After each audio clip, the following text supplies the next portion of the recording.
लेकिन आज बहुत कम लोग हैं जो महात्मा गांधी के जीवन से जुड़े कुछ अनकहे राज जानते हैं। आज 2 अक्टूबर है और आज महात्मा गांधी की 150वीं जयंती है। आज से 150 साल पहले पोरबंदर में 2 अक्टूबर 1969 को महात्मा गांधी का जन्म हुआ था।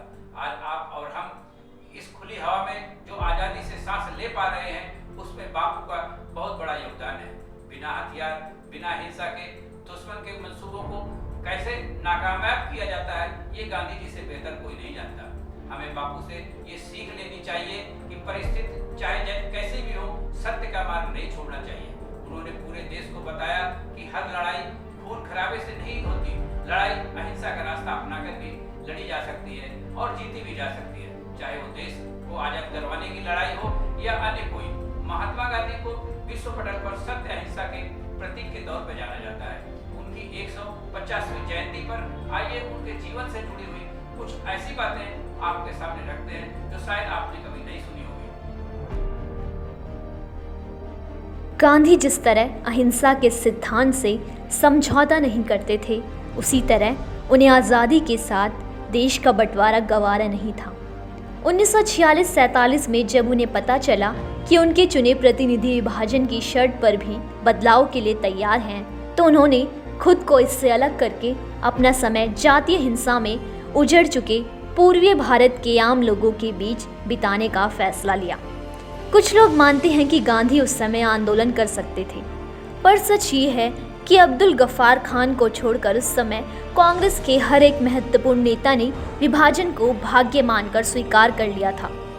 गांधी जानते थे कि आंदोलन के लिए उन्हें एक संगठन चाहिए और सहायता करने के लिए एक सक्षम नेता भी चाहिए, लेकिन इस सच के साथ खड़े रहने के लिए ना तो उनके पास संगठन था और ना ही पर्याप्त लोग। इसी बीच पूरे देश का विभाजन वाला सच गांधी जी का भी सच बन गया। दुनिया भर में भारत को बापू और बापू को भारत के नाम से जाना जाता रहा है।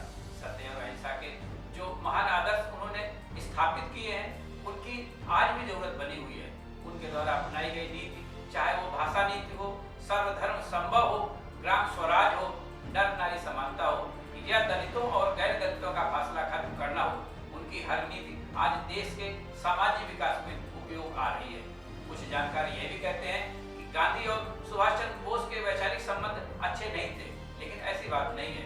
आइए आज आपको हम विस्तार से समझाते हैं। हालांकि गांधी और बोस के रिश्तों के संदर्भ में बाद की बातों पर ध्यान दिया जाना चाहिए।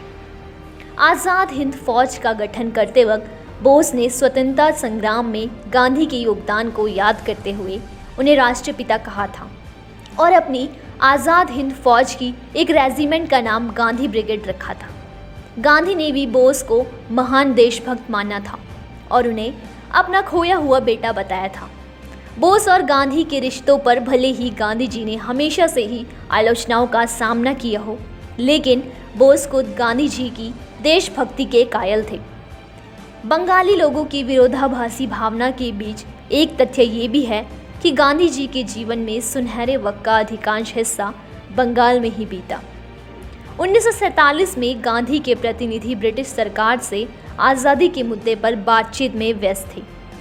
उस समय गांधी पूर्वी बंगाल के हिंसा प्रभावित नोआखली और सांप्रदायिक हिंसा में जल रहे कलकत्ता में आम लोगों के बीच थे।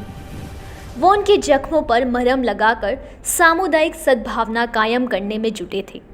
अपने जीवन काल के अंतिम दिनों में गांधी जी ने बांग्ला का अभ्यास किया था। उनके लिए बांग्ला बस एक और लिपि मात्र नहीं थी, बल्कि वो भाषा थी जिसमें एकला चलोरे लिखा गया था। गीत के अंतिम बोलों ने गांधी को उनके जीवन के अंतिम महीने में बहुत सहारा दिया। इस दौरान उन्होंने कलकत्ता, नोआखली और अन्य जगहों पर विभाजन की भेंट चढ़े अभागों को याद किया और फिर मृत्यु की ओर तेजी से बढ़ चले, अकेले और एकाकी। आज 150वीं जयंती के मौके पर गांधी से बंगाल के रिश्ते को याद करते हुए उनके बारे में रविन्द्रनाथ टैगोर जी के लिखे शब्दों पर गौर करना बहुत जरूरी है। उन्होंने लिखा है, बापू एक राजनीतिक के तौर पर, एक संगठक के तौर पर, एक जननेता के तौर पर या फिर एक नैतिक सुधारक के तौर पर वो एक महान व्यक्तित्व के धनी है, क्योंकि